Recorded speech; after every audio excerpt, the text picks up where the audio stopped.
आपण मागच्या वेळेस रोख विक्रीचे पेपर 3 मध्ये रोख विक्रीचे प्रमाणन कसे केले जाते ते आपण पाहिले होते.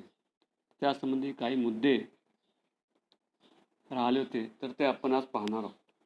तर नंबर 5 आहे, कॅश मेमो पुस्तकात काही पावत्या रद्द केल्या असेल तर त्याबाबतचा खुलासा करावा आणि शंकेचे निरसन करून घ्यावे.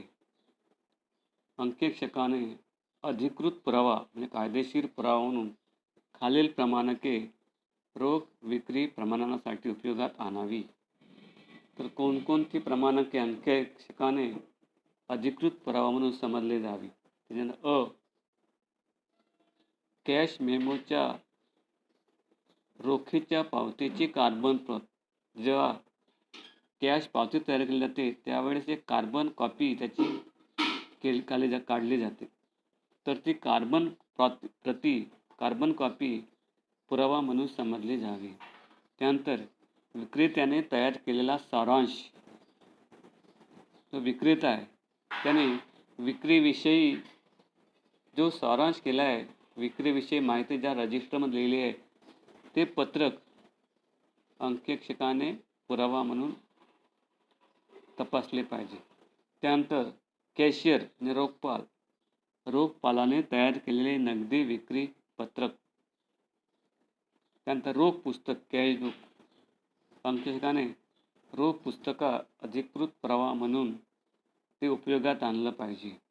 त्यानंतर बँकेत जमा केलेल्या पावत्या. बँकेसंबंधी काही पैसे जमा केले असतील तर त्या जमा केलेल्या पावत्या अंकेक्षकाने पुरावा म्हणून त्याचा उपयोग केला पाहिजे. त्यानंतर भांडवली खर्चाचे प्रमाणन. तर खर्च कोणत्याही आर्थिक व्यवहाराची लेखापुस्तकात नोंद करण्या अगोदर त्या व्यवहाराचे भांडवली आणि आगम खर्च याचे योग्य विभाजन होणे आवश्यक असते.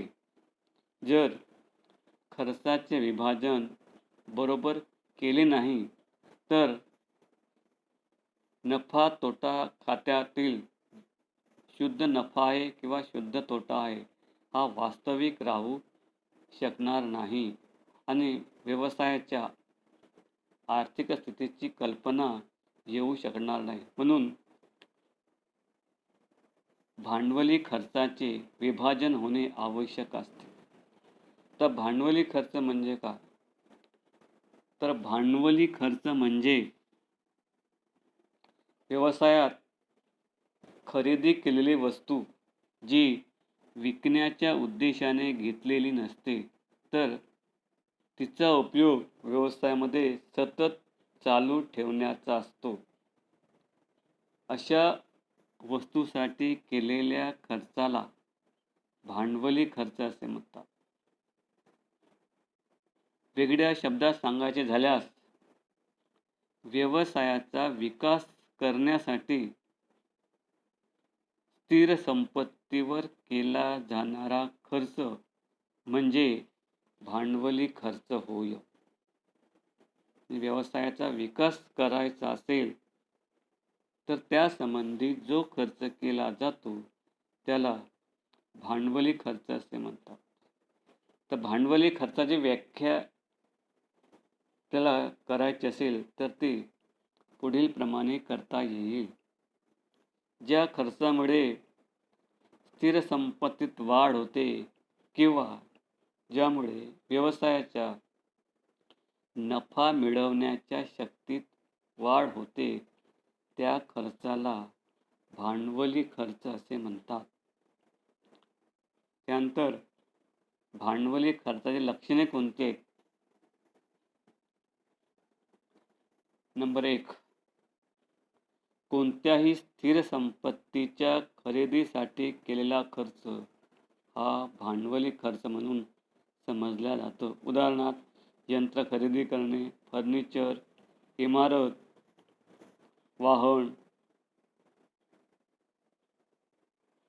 ही खरेदीसाठी केलेला खर्च म्हणजे भांडवली खर्च.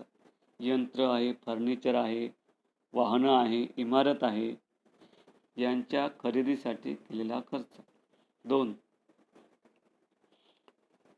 स्थिर संपत्तीच्या उत्पादन क्षमतेत वाढ करण्यासाठी केलेला खर्च हा भांडवली खर्च समजला जातो. उदाहरणार्थ, व्यवसायाच्या मालकाने आपलं दुकान जास्तीत जास्त आकर्षित करण्यासाठी केलेला खर्च. उदाहरणार्थ, नवीन फर्निचर लावणे, दुकान डेकोरेट करणे यासंबंधी केलेला डेकोरेशनसाठी केलेला खर्च हा खर्च भांडवली खर्च समजला जातो. त्यानंतर नंबर 3, स्थिर संपत्तीत वाढ करण्यासाठी केलेला खर्च हा भांडवली खर्च असतो. उदाहरणार्थ, इमारतीत वाढ करणे. जुनी इमारत असेल तर ती जुनी इमारत दुरुस्त करणे आणि त्या ठिकाणी नवीन इमारत बांधणे हा जो खर्च आहे तो खर्च भांडवली खर्च समजला जातो. तर यानंतर भांडवली खर्चाची काही उदाहरणं आपल्याला दिली आहेत. नंबर 1, इमारत, फर्निचर, यंत्र, अवजारं, उपकरणे. अवजारे म्हणजे कारखान्यात जी यंत्र असतात ती यंत्र दुरुस्त करण्यासाठी जे अवजार वापरले जाते ती अवजारं. उपकरणे, यंत्र, फर्निचर ही खरेदी करण्यासाठी केला जो खर्च आहे तो खर्च भांडवली. त्यानंतर व्यापार चिन्ह, पेटंट, नमुने यांच्या खरेदीसाठी केलेला खर्च. प्रत्येक व्यापाराला एक चिन्ह असते, व्यवसायाचं चिन्ह. ते चिन्ह रजिस्टर करणे, नमुने आहे, पेटंट आहे यांच्या खरेदीसाठी केलेला खर्च. 3, मोटार, लॉरी, ट्रॅक्टर, ट्रक ही खरेदी करण्यासाठी केलेला खर्च. त्यानंतर 4 आहे, यंत्राच्या प्रतिस्थापनेसाठी केलेला खर्च. प्रतिस्थापना म्हणजे यंत्र खरेदी केल्यानंतर ते ज्या जागी बसवायचं आहे त्या जागी बसवण्यासाठी केलेला खर्च. त्यानंतर संपत्ती खरेदी करण्यासाठी केलेला खर्च. एखादी नवीन संपत्ती खरेदी करायची असेल तर ती संपत्ती खरेदी करण्यासाठी केलेला खर्च. यानंतर भांडवली खर्चाच्या प्रमाणनाचे महत्त्व. तर भांडवली खर्चाचे प्रमाणन का करणे आवश्यक आहे? नाही केलं काय होते? म्हणून भांडवली खर्चाचे प्रमाणन करणे आवश्यक आहे. भांडवली खर्च हा सामान्यपणे स्थिर संपत्तीवर केला जातो.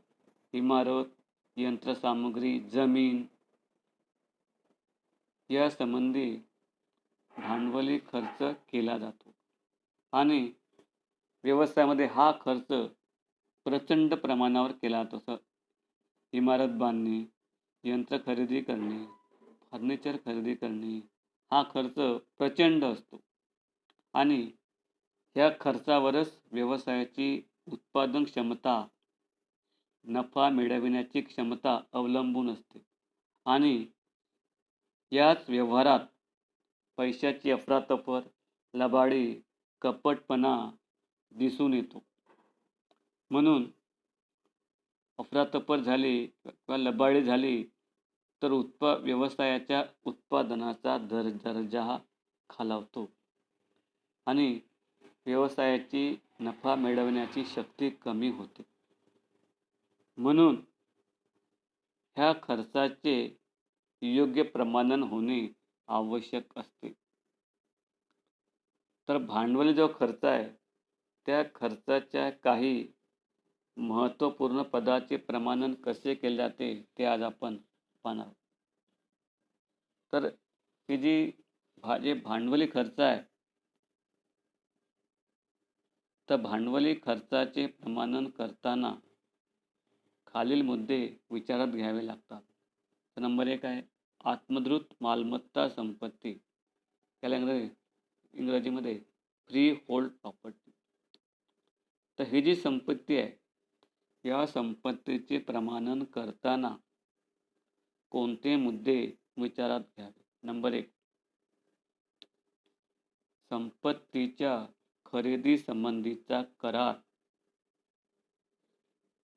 ज्या संपत्ती खरेदी केली असेल, तर ती संपत्ती कोणाकडून खरेदी केली असेल, तर संपत्ती विकणारा आणि संपत्ती घेणारा या दोघांमध्ये करार आहे, तो करार तपासणे.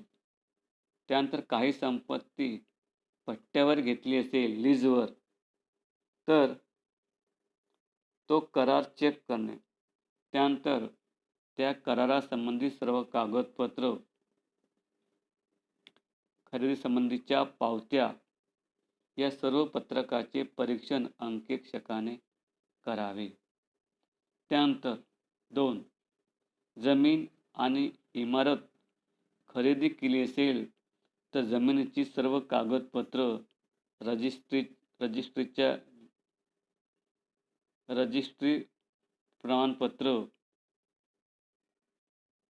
जर इमारत खरेदी केली असेल तर त्यासंबंधीची सर्व कागदपत्र अंकेक्षकाने त्याची तपासणी केली पाहिजे. नंबर 3, संपत्ती जर एजंटमार्फत म्हणजे दलालामार्फत खरेदी केली असेल, तर त्यासंबंधी जेवढी कागदपत्र आहे, ती सर्व कागदपत्र अंकेक्षकाने तपासणी करावी. नंबर 4, जर एखादी संपत्ती लिलावाद्वारे खरेदी केली असेल, तर लिलाव अभिकर्त्याचे पत्रक म्हणजे जिथून आपण लिलाव केला आहे, ज्यांच्याकडून ती संपत्ती खरेदी केली आहे, त्या लिलाव अभिकर्त्याचे पत्रक अंकेक्षकाने पुरावा म्हणून तपासले पाहिजे. त्यानंतर दुसरी संपत्ती आहे इमारत. तर या इमारतीसाठी जो खर्च केला जातो, त्या खर्चाचा समावेश भांडवली खर्चामध्ये होत असतो. जेव्हा एखादी इमारत खरेदी करण्यात येते, त्यावरून त्या इमारतीच्या खरेदीची नोंद, इमारत खरेदी केव्हा केली त्याची नोंद खाते पुस्तकात झाली आहे का, खतावणी पत्रक, तेरीस पत्रक, तसेच बॅलन्स शीट म्हणजे स्थितीविवरणापासून ते मूळ प्रमाणकापर्यंत अंकेक्षकाने याची तपासणी करावी. तसेच इमारती संबंधीचे प्रमाणन करताना अंकेक्षकाने खालील मुद्दे विचारात घ्यावे. नंबर 1, जमीन व भवन खरेदीचा करार. जमीन केव्हा खरेदी केली, इमारत असेल तर इमारत केव्हा खरेदी केली, कोणाकडून खरेदी केली, त्या संबंधीची काही करार झाला असेल तर त्या कराराची प्रत अंकेक्षकाने तपासावी. त्यानंतर मालकी हक्क. जमीन खरेदी केली असेल तर त्याचा मालकी हक्क कोणाकडे आहे, मालकी हक्कासंबंधीची सर्व कागदपत्र अंकेक्षकाने त्याची तपासणी करावी. नंबर 2, जर एखाद्या इमारतीची खरेदी किंवा जमिनीची खरेदी एजंटमार्फत केली असेल, तर त्यांच्याकडून मिळालेले पत्रक अंकेक्षकाने तपासले पाहिजे. नंबर 3, इमारतीची खरेदी लिलावकर्त्यामार्फत केली असेल, म्हणजेच एखादी इमारत लिला लिलावामार्फत खरेदी केली असेल, तर त्यासंबंधीची सर्व कागदपत्र किंवा त्यासंबंधी विवरणपत्र अंकेक्षकाने तपासावे. नंबर 4, जर एखादी नवीन इमारत करार करून बांधून घेतली असेल, जर एखादी इमारत करार करून ठेकेदारामार्फत बांधून घेतली असेल, तर त्या इमारतीवर जो खर्च झाला आहे, तर तो सर्व खर्च, तो ठेकेदाराने जो खर्च केला आहे, तर ठेकेदाराशी झालेला करार आणि इंजिनिअरच्या प्रमाणपत्राचा उपयोग अंकेक्षकाने केला पाहिजे. त्यानंतर नंबर 5, इमारत बांधताना जर काही खर्च केला असेल, तर वर्तन, दलाली, नोंदणी शुल्क, इंजिनिअरचे शुल्क, तर या सर्व खर्चाचे प्रमाणन झाले असेल आणि त्याच्या सर्व खर्चाच्या पावत्या जोडल्या आहे आणि या सर्व खर्चाचे भांडवलीकरण करण्यात आले आहे, याची खात्री अंकेक्षकाने केली पाहिजे. त्यानंतर दुसरा मुद्दा आहे संयंत्र आणि उपस्कर. तर याचे प्रमाणन अंकेक्षकाने कसे केले पाहिजे? संयंत्र आणि उपस्कर.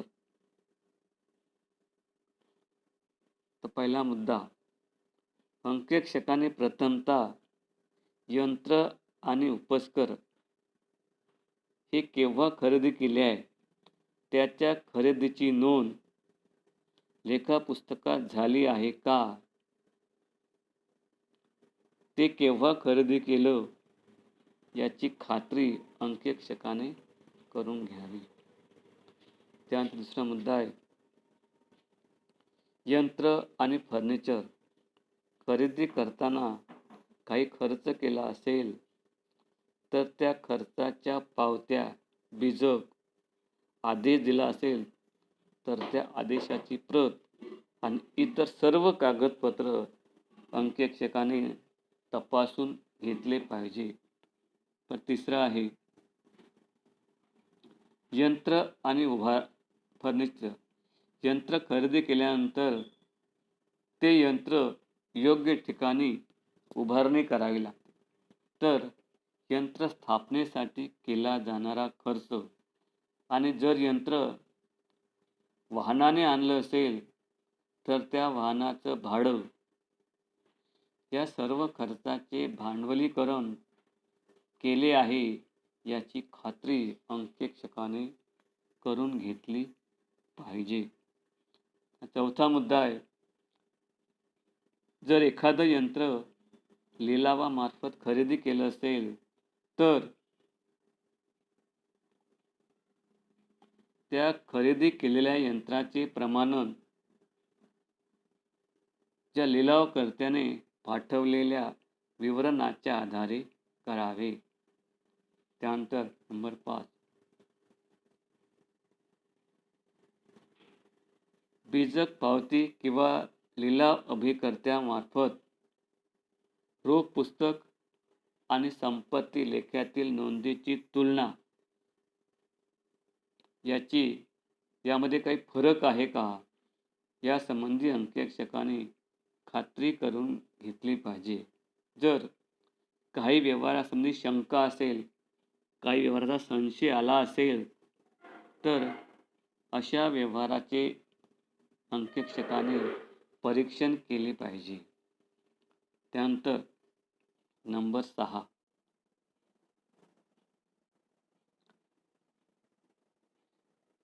जे यंत्र खरेदी केलेले आहे, ते यंत्र खरेदी करण्याचा आदेश ज्या अधिकाऱ्याने दिला, त्या अधिकाऱ्याला तो अधिकार आहे का, याची खात्री अंकेक्षकाने करून घेतली पाहिजे. त्यानंतर शेवटचा मुद्दा आहे, जर एखादं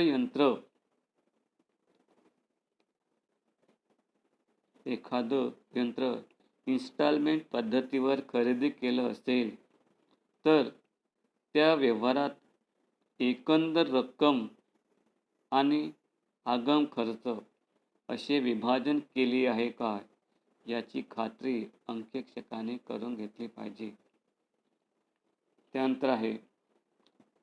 त्यानंतरचा मुद्दा आहे फर्निचर.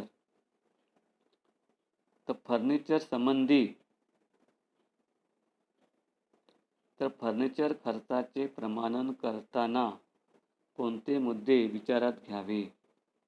पहिला मुद्दा आहे विक्रेत्याची पावती.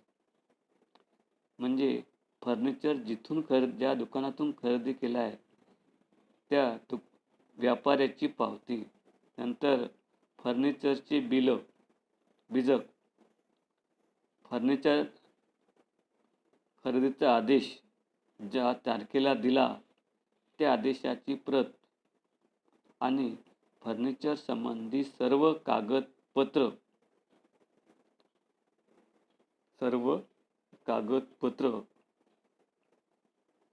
हे अंकेक्षकाने तपासले पाहिजे. त्यानंतर नंबर 2,